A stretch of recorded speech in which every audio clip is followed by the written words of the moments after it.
Welcome to this week's Rainha Wisdom Show. And for this week's show, I want to talk about spiritual bypassing. So what is spiritual bypassing?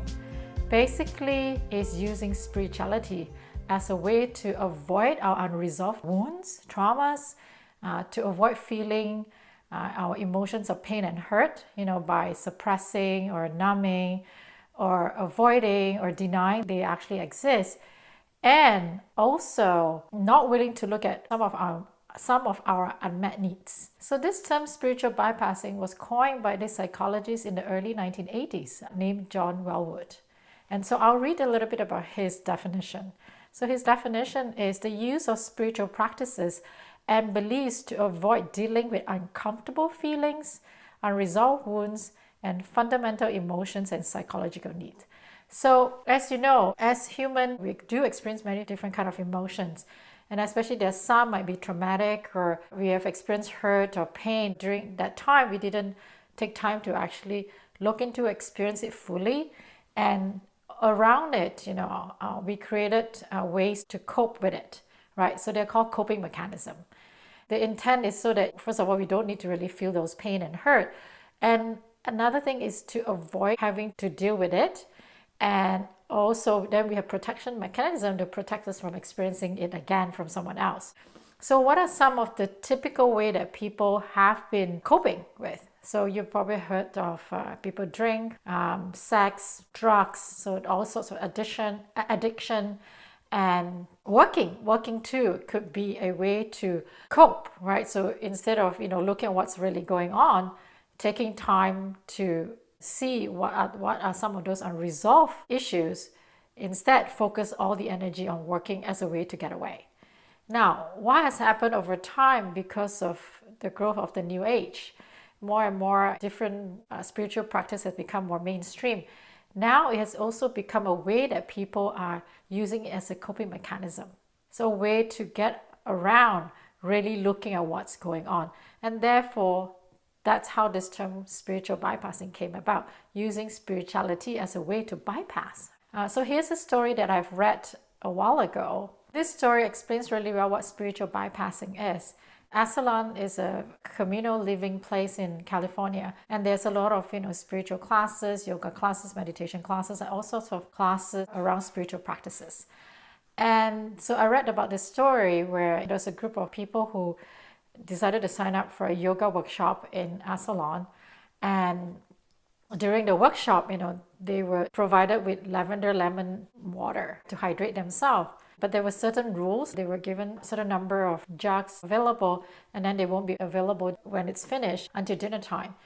The story talks about people who went and did the workshop got really furious at the person who was serving them when they ran out of the lavender lemonade water.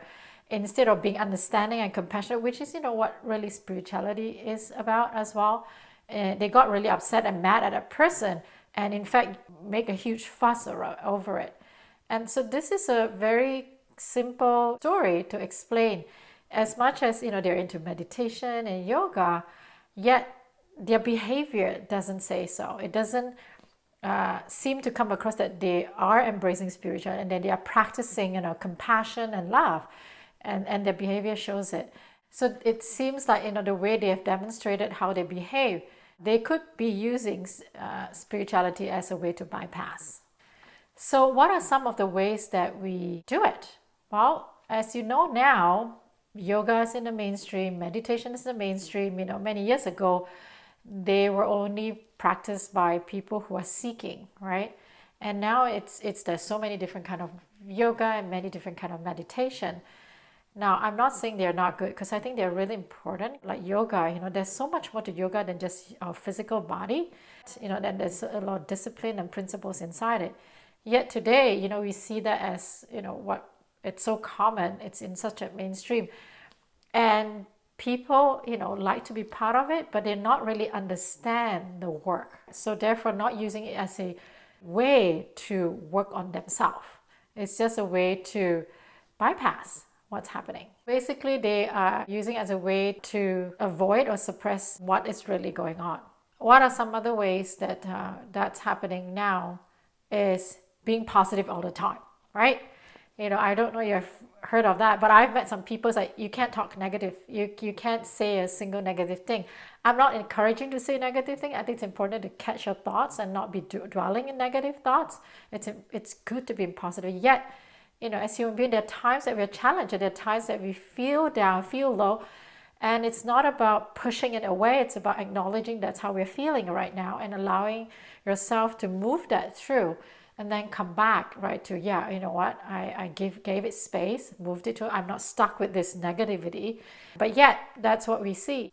There are some people who are overly positive and they use it as a way to get around, looking at what's really underneath or avoid conflict or avoid something that's unpleasant so that they could bypass. One other thing that I've also experienced, I've seen this, and I call it spiritual ego.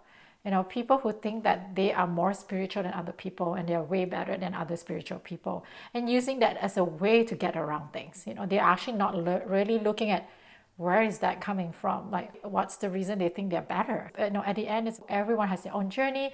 It's about working on ourselves. Yet when they are coming from that place, it is an indication that they are doing spiritual bypassing.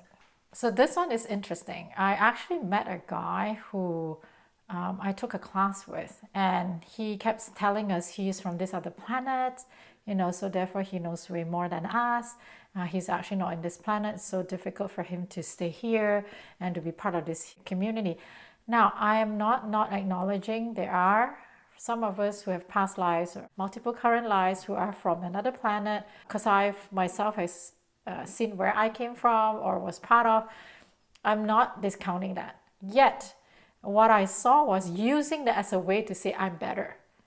All these people on Earth is not as good as me because I'm from this planet, therefore I'm better.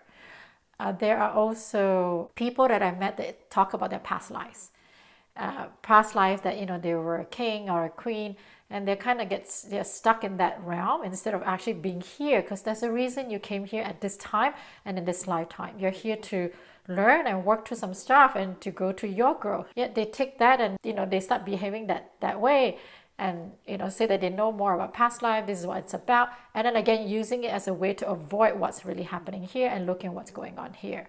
Again, I'm not discounting there is past life, yet it's just where we are coming from with some of this. Another one that I am also had an encounter is people who think that they are the only one who can speak to divine. No one else can. And if you want to, you got to go through them. To me, these individuals, again, are not spiritual. They're just, using that position or what they know as a way to gain, I would call them authority, not real ones anyway. Again, they're not doing their work. They're just using spirituality as a way to get around things. Using our spiritual gift as a way to avoid and suppress what's really going on. For example, let's say someone who's an empath, right? Empath is someone who actually feels other people's emotion, and it's a great gift to have that. To have that, it's a great gift to have. Yet, sometimes we could use it as an excuse or a way to get around things. So I'm an empath, it's their stuff, I'm taking it on, or I'm angry right now because it's not mine, it's someone else's, but not really looking at, taking time to see if it is something that belongs to them. So using our gifts as a way to avoid and going around what's really going on. Detachment could also be a way, that's the path to enlightenment. So I need to detach from everything, in some ways using it as a way to get around. I don't need to be responsible and also seclude myself. Now, we came here, again, for me, this is my interpretation, to learn and to transform and to grow. And, it's our soul's journey. And part of the way to do that is to actually, that's the reason we incarnate in this lifetime, is so that we are around people, we learn greatly through relationship, what different relationship bring to us, reflects to us, right? And it's not about being secluded. Sometimes that could be a way that someone use it as a way to bypass. So those are some of the ways that we do spiritual bypassing. There might be other ways, please feel free to share. And so the key is really looking into it, not avoiding or suppressing or numbing or denying. It's, looking and working through some of our unresolved wounds, pains and hurt that we've experienced in the past, and also look at our unmet needs. Here's the thing, the more we resist something, the more it's going to persist. So just think about, what's been happening in the churches, right? Priests are told that they have to be abstinent, but look at what's happening right now. They are abusing children. So again, what you resist persists, and then sometimes it creates certain behavior. There are many areas in our life that's what happens. So instead of avoiding looking at this, it will come in different ways to get your attention. It wants to be healed. That's the irony of it, right? Our traumas, our wounds, our emotion, they just want to be healed. And again, emotion, in one of my video, I talk about it's energy in motion. It just wants to move through. And when you hold on to it, right, it's just stuck in your body, and over time it could manifest into more issues for you. Yet if you don't look at it, it will come in different ways to remind you. So you might attract people in your life, you might create events or incidents or sabotage yourself because of some of these unresolved issues in your life. So the key is really going back to doing your work. And I know that I sound like a broken record. Ultimately, that's what we're here to do, doing the work so that we can learn about ourselves. I know while doing it, it's difficult. It is not fun. When I'm in it myself too, there are times I'm like, oh my God, I don't want to be doing this. Every time I get through it and I look back, it's like, oh, I really needed that. Now I feel freer, I feel lighter, I feel more energy because I've let all that stuff go. And that's the beauty of it. Ultimately, enlightenment's about, getting lighter, right? Then becoming that light, right? So that's what the journey is about for me. Over the years, being able to work on some of this stuff has allowed me to feel so much more inner peace and harmony and joy and access to love and true connection and my authentic self, my higher self, and my soul. I invite you to do the same.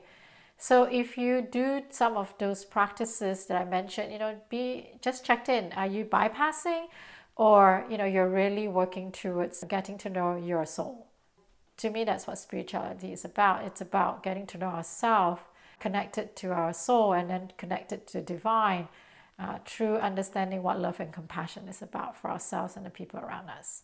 Our job here is to grow and expand that. When you start with something off, yes, it feels odd and uncomfortable, but as you get into it, something that you grow into, you realize, oh my God, there's so much value in that. So that's what our spiritual journey is about. So I hope you've enjoyed this video. Thank you for watching, and I look forward to seeing you on the next video. So please don't forget to subscribe and comments, please. I'd love to hear what you think, if there's some other ways that people are bypassing, and join our Facebook group too. We have a Heart Wisdom Spiritual Facebook group, and in there I do live sessions as well every week called the Soulful Wednesday. Once again, thank you for watching and have a blessed day.